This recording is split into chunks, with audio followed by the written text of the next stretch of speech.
When an emergency filing lands on the executive desk at midnight, the entire governance structure does not merely negotiate, it shatters. 11 elite tour figures weaponized Phil Mickelson's past antitrust legal blueprint to construct an unbreakable blockade, locking down executive assets and instantly freezing Brian Rolapp's 2027 promotion plans before leadership could secure the votes. Nobody could have known how quickly the playbook would be turned against them. From my perspective, this synchronized player rebellion is the only way to check unchecked corporate overreach. But do you agree that executive power deserved to be frozen here, or is this an overstep by the stars? If you are a golf fan who demands total transparency in tour governance, hit that subscribe button right now. Drop a comment below telling us whether player coalitions should have veto power over executive promotions, and smash that like button so more golf insiders find this channel. Now, let us get into it. Executive control over professional golf did not arrive at this fracture point by accident. Tour leadership spent months positioning the upcoming structural realignment as an inevitable administrative victory, assuming dissent would remain confined to quiet murmurs behind closed clubhouse doors. That calculation underestimated the sheer leverage 11 foundational players were quietly assembling out of sight. Behind every polished press release about modernization and global growth, a cold power struggle was intensifying over who actually dictates the financial future of the game. Tour officials expected compliance. Instead, they received an organized refusal backed by a legal roadmap designed to paralyze executive advancement completely. But before we get to what the board members said behind closed doors, there is something you need to understand about what was already happening between the players and headquarters. Long before the midnight injunction hit the docket, whispers of discontent echoed across practice tees from Augusta to Pebble Beach. Players watched revenue streams expand exponentially, while their collective say over operational schedules dwindled into corporate rubber stamping. Brian Rolapp's anticipated elevation to chief executive architect for 2027 was billed as the final step toward complete modernization. Yet beneath that glossy corporate veneer, elite competitors recognized a permanent consolidation of power that would permanently sideline athlete governance. They realized that waiting for boardroom goodwill was a losing strategy. That realization forced a radical shift in tactics, from polite negotiation to aggressive legal fortification. That preparation would have hidden entirely if not for a leaked memo detailing executive salary caps and mandatory participation clauses that triggered immediate panic across locker rooms nationwide. The document outlined strict penalties for missing designated events, effectively transforming independent contractors into corporate employees without offering equity or voting rights in return. Competitors realized that once these clauses were codified into the permanent charter, reversing them would become legally impossible through standard committee channels. That realization transformed general frustration into an active, organized resistance movement operating under strict confidentiality. But what happened next made everything before it look minor. 11 major champions and top-tier earners quietly convened away from tournament grounds, bringing in specialized antitrust counsel to review every clause of historical player litigation. They pulled out the exact playbook Phil Mickelson deployed years earlier when challenging tour monopolies, adapting those foundational arguments into a modern weapon of corporate obstruction. This was not a random protest by disgruntled athletes. This was a calculated legal encirclement designed to strip leadership of their unilateral authority. The coalition mapped out every vulnerability in the tour's corporate charter, targeting the exact administrative thresholds required to ratify the 2027 promotion schedule. Every committee vote became a battlefield. Every scheduled board session turned into a high-stakes standoff where executive leadership faced an unyielding block of player votes and legal warnings. Tour executives attempted to dismiss the resistance as posturing by a handful of isolated competitors. They miscalculated the depth of the alliance. The 11 stars operated with synchronized precision, sharing intelligence, aligning their legal filings, and ensuring that any attempt to bypass them would trigger immediate antitrust litigation. Inside tour headquarters, the panic was palpable as deadlines for the 2027 strategic rollout rapidly approached. Board members who had spent decades consolidating control suddenly found their administrative pathways blocked by a wall of injunctions and procedural delays. Legal briefs filed by the coalition cited precedent after precedent, dismantling the core assumptions of executive immunity. Tour lawyers scrambled to find loopholes, but every countermove met an immediate, coordinated legal checkmate. The power dynamic shifted overnight from absolute administrative rule to a tense, paralyzed standoff where every executive decision required player sign-off. That paralyzing reality exposed deep fractures among the broader membership who watched the power struggle unfold in real time. But here is the thing that most people still get wrong about this corporate war. The dispute was never solely about an executive promotion or leadership titles. It was about who holds ultimate leverage when the commercial value of professional golf reaches its absolute peak.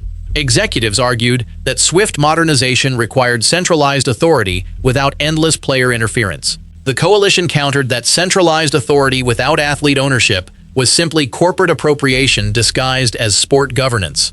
The structural resistance inside the player ranks required individual anchors, starting with Scottie Scheffler.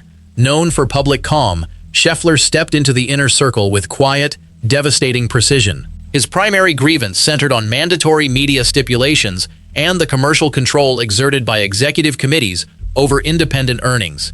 Scheffler utilized his standing as a multi-major champion to audit financial allocations, exposing how executive expansion plans diverted revenue away from tournament purses. His calculated refusal to sign the initial governance waiver signaled to the board that compliance was no longer guaranteed. Behind Scheffler stood Rory McIlroy, whose transition from corporate mediator to fierce coalition ally altered the entire balance of power. McIlroy had spent years defending tour leadership on global stages, attempting to bridge the gap between executive vision and player welfare. That trust fractured completely when internal budget disclosures revealed that executive bonuses scaled while player equity remained capped. McIlroy brought international influence to the table, aligning European tour stakeholders with domestic dissidents to ensure the blockade extended across global media rights. His public silence during emergency board sessions rattled executives more than any hostile statement could have managed. The third pillar of the coalition emerged through the calculated maneuvers of Bryson DeChambeau. Operating outside traditional tour ecosystems, DeChambeau approached the legal battle through an analytical lens that dismantled the board's economic projections. He commissioned independent financial modeling that proved the 2027 promotion structure would legally constrain independent contractor rights. DeChambeau leaked these statistical breakdowns to sympathetic media outlets, shifting public sentiment away from tour executives and toward player autonomy. His aggressive posture ensured the coalition had the technological and economic data required to withstand federal scrutiny. The fourth major figure to step forward was Jon Rahm, whose massive financial commitment to changing the landscape added unprecedented muscle to the player alliance. Rahm recognized that executive overreach was not just a domestic issue but a global threat to professional independence across all circuits. By coordinating his legal team with the domestic coalition, Rahm helped establish a unified front that prevented tour executives from playing international factions against one another. His willingness to fund independent economic assessments shifted the power balance significantly during closed-door mediation sessions. Adding further depth to the coalition's front line was Xander Schauffele, whose meticulous attention to contract minutiae uncovered hidden liabilities in the tour's broadcasting agreements. Schauffele systematically reviewed every clause regarding digital rights and streaming revenue distribution, revealing stark discrepancies between executive payouts and player compensation. He presented these findings directly to the Player Advisory Council, turning passive skeptics into active participants in the legal blockade. His quiet, analytical approach denied executive lawyers any room to dismiss the coalition's claims as emotional posturing. The sixth member of the leadership circle, Viktor Hovland, brought a different kind of leverage through his unwavering insistence on transparent governance metrics. Hovland challenged the board's opaque accounting methods during scheduled player meetings, demanding clear itemization of how corporate partnership funds were being allocated. When executive leadership attempted to stonewall his inquiries, Hovland threatened to publish the unredacted financial correspondence to global media outlets. That threat alone forced tour officials to abandon several key provisions of the 2027 Structural Realignment Plan. Rounding out the core tactical leadership of the Player Alliance was Jordan Spieth, whose historical institutional knowledge of tour politics proved invaluable during contract negotiations. Spieth understood how previous player management disputes had collapsed due to internal divisions, and he established strict protocols to keep the 11 stars unified. He personally vetted every legal brief submitted by the coalition's antitrust attorneys, ensuring that every claim was backed by ironclad precedent. His presence gave the younger members of the alliance supreme confidence that their resistance was legally bulletproof. As the coalition expanded its internal coordination, the seventh foundational member stepped into the spotlight. Collin Morikawa, known for his analytical precision on the course, Morikawa turned that exact mental discipline toward auditing the tour's long-term media rights revenue models. He discovered deep discrepancies in how digital streaming royalties were projected versus how they were actually distributed to tournament winners. Morikawa compiled these findings into an independent dossier that circulated exclusively among the top 50 players, effectively halting any remaining support for leadership's digital expansion initiatives. His quiet, unyielding insistence on forensic transparency made it impossible for executive lawyers to dismiss the player complaints as mere posturing. That dossier served as the launchpad for the eighth key figure, Justin Thomas, whose locker room influence bridged the gap between veteran champions and younger rising stars. Thomas utilized his extensive relationships across manufacturer networks and corporate sponsors to evaluate how executive overreach would impact external brand partnerships. He warned corporate stakeholders behind closed doors that player boycotts of designated events were not off the table if the 2027 promotion schedule moved forward without athlete consent. That private warning sent immediate shockwaves through the board's financial planning committees, proving that the coalition possessed the commercial collateral to inflict severe economic damage. Following Thomas's strategic positioning, the ninth critical player entered the inner circle, Brooks Koepka. Operating with characteristic detachment from corporate politics, Koepka focused entirely on the structural integrity of major championship exemptions and qualification criteria. He challenged executive proposals that sought to tie major entry points directly to compliance with tour-administered commercial programs. Koepka's legal team argued that such restrictions violated historical competitive principles and opened the board up to immediate antitrust exposure. His unwavering stance ensured that executive oversight could never encroach upon the sanctity of major championship qualification. The 10th piece of the alliance fell into place with the aggressive intervention of Patrick Cantlay, whose meticulous grasp of governance bylaws made him the coalition's chief procedural strategist.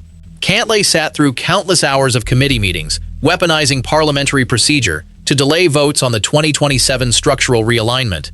Every time leadership attempted to force an administrative shortcut, Cantlay introduced procedural amendments that required weeks of additional legal review. His mastery of bureaucratic obstruction starved the executive board of the momentum they desperately needed to secure a timely ratification vote. Finally, the 11th and final anchor of the player coalition emerged in the form of Max Homa, whose connection to the broader membership kept morale high and unity airtight. Homa utilized his platform to communicate the stakes directly to the mid-tier players who stood to lose the most under executive restructuring. He systematically dismantled the board's public relations narrative through targeted interviews and precise framing, ensuring that fans and media understood the true cost of administrative overreach. With all 11 foundational figures locked in absolute alignment, the coalition possessed the legal, financial, and strategic muscle required to completely paralyze tour leadership. Industry analysts began weighing in as public pressure mounted on both sides of the divide. Some commentators argued that the 11 stars were overstepping their bounds, risking long-term stability for short-term leverage. Others pointed out that executive compensation packages had grown disproportionately while player equity remained stagnant. The sheer scale of the controversy sucked in network partners, sponsors, and independent stakeholders who suddenly realized their multi-year contracts depended on a fractured board. Tour leadership issued stern warnings about protecting the integrity of the game's governance. Those warnings fell flat against a coalition armed with airtight legal arguments and unyielding financial backing. Prominent figures within the player ecosystem began speaking out in guarded tones during post-round interviews, fueling speculation about what was happening behind closed doors. Every press conference became an exercise in reading between the lines as reporters pressed athletes on their allegiance to the executive board. Tour officials scheduled emergency summits in New York and Florida, attempting to break the deadlock through closed-door mediation. Those summits yielded zero compromise. The 11 stars held firm, refusing to lift their legal blockade until structural guarantees were written into the 2027 charter. That refusal forced leadership into a corner, compelling them to consider unprecedented concessions just to keep the promotion timeline alive. Yet offering concessions to a player coalition meant permanently surrendering the absolute authority executives had fought decades to accumulate. It was a lose-lose scenario engineered by a legal blueprint that left no room for conventional corporate maneuvering. Critics of the coalition argued that weaponizing antitrust litigation against one's own governing body threatened to tear the entire professional ecosystem apart.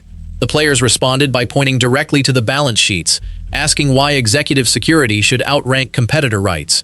The debate escalated into a public relations war where neither side could afford to blink first. Every leaked email and strategic memo only heightened the drama, turning routine governance updates into front-page news across sports media. Fans who normally focus solely on weekend leaderboards found themselves tracking legal filings and corporate board votes with equal intensity. The sheer audacity of 11 players freezing a multi-million-dollar executive transition reshaped how athletes view their own institutional power. Authority was no longer handed down from the top. It was contested, litigated, and defended in real time. As the weeks ticked closer to the critical ratification window, the tension inside Tour headquarters reached an absolute breaking point. Leadership prepared one final, desperate legal motion to bypass the player blockade and force the 2027 promotion through by executive fiat. They believed the courts would ultimately defer to established governance rules over competitor objections. That assumption ignored the meticulous precision with which the coalition had structured their filings. Every precedent had been checked. Every potential loophole had been sealed. The final showdown took place not on a sunlit fairway, but inside a federal courtroom where the entire future of tour governance hung in the balance. Attorneys for the executive board presented their case for administrative necessity, arguing that halting leadership progression would cause irreparable harm to commercial operations. The coalition's counsel countered with the exact antitrust principles resurrected from Mickelson's historic challenge, demonstrating how the proposed promotion violated competitor protections. The judge's ruling did not grant a total victory to either side, but it sustained the core injunctions freezing Rolapp's 2027 promotion indefinitely. That ruling sent shockwaves through the corporate offices of professional golf, proving once and for all that executive invincibility is a myth. The 11 stars had successfully weaponized a historical legal blueprint to alter the power balance of the sport permanently. Brian Rolapp's promotion remains frozen in administrative limbo, waiting on structural reforms that leadership swore they would never grant. The governance model of professional golf has shifted, and the executive board will never wield unchecked authority again. Every storyline that came out of this corporate showdown, the midnight injunctions, the 11-player coalition, the paralyzed executive transition, follows this series directly into the next governance battle. Nothing is resolved. Everything is escalating. If you made it to the end of this video, you already know this channel covers professional golf the way it deserves to be covered. No fluff, no filler, just the real story. If you are not subscribed yet, do it right now. Leave a comment below telling us whether you believe player coalitions should permanently control executive promotions or if leadership should retain absolute authority.